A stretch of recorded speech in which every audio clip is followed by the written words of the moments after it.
महाभारत के युद्ध से ठीक पहले वह क्षण आया जब श्री कृष्ण स्वयं कर्ण के पास गए और एक ऐसा प्रस्ताव रखा जो इतिहास की दिशा बदल सकता था।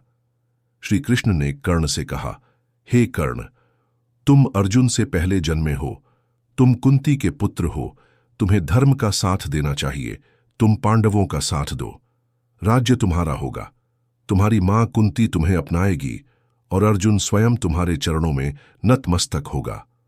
तब कर्ण बोला, जब मैं छोटा था तब सबने मुझे सूतपुत्र कहकर ठुकरा दिया।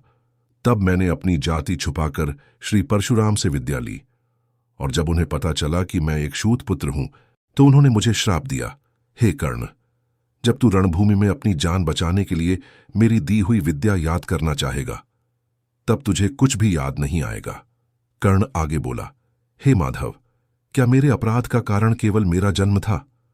कुंती ने मुझे जन्म दिया लेकिन पहचान नहीं दी, समाज ने मुझे चुनौती दी परंतु अवसर नहीं दिया, और अंत में दुर्योधन ने मुझे अपनाया तो मैं उसे कैसे छोड़ दूं? उसने मुझे सूतपुत्र नहीं मित्र कहा। जो वर्षों से मेरी छाया बना रहा, मैं उसे युद्ध से पहले धोखा दे दूं, क्या यही धर्म है? तब श्री कृष्ण ने उत्तर दिया, नहीं कर्ण, धर्म का साथ देने से पीछे हटना अधर्म है। हां, दुर्योधन ने तुम्हें सम्मान दिया, पर वह सम्मान तुम्हारा अधिकार था। जिसे समाज ने छीना वह उसने लौटाया, पर आज उसी सम्मान से वह धरती को विनाश की ओर ले जा रहा है।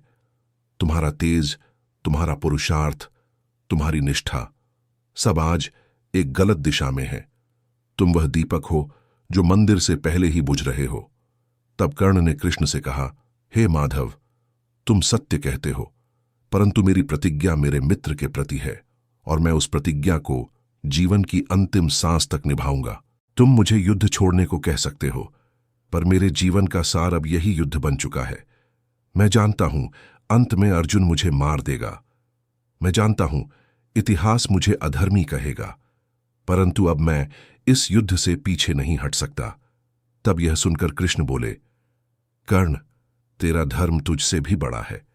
तू सूर्य का बेटा होकर भी पूरी जिंदगी समाज की बेरुखी से लड़ता रहा। तूने कभी युद्ध नहीं मांगा, लेकिन किस्मत ने तुझे युद्ध का हिस्सा बना दिया। मैं जानता हूं लोग तुझे पापी कहेंगे, तुझे दोषी ठहराएंगे, लेकिन एक दिन वक्त धीरे से उनके कान में आके कहेगा, नहीं, कर्ण पापी नहीं था। वो वह योद्धा था जो धर्म के दरवाजे तक तो पहुंचा, लेकिन उसे कभी अंदर नहीं जाने दिया गया। ये सुनकर कर्ण कृष्ण के चरणों में झुक गया और बोला, धन्यवाद कृष्ण, कम से कम आपने तो मुझे समझा। मेरी मौत तय है ये मैं जानता हूं, लेकिन मेरी पीड़ा अब हमेशा के लिए जिंदा रहेगी। इतना कहकर वो मुड़ गया उस रणभूमि की ओर जहां उसकी हार लिखी जा चुकी थी, लेकिन उसका नाम अमर होने जा रहा था।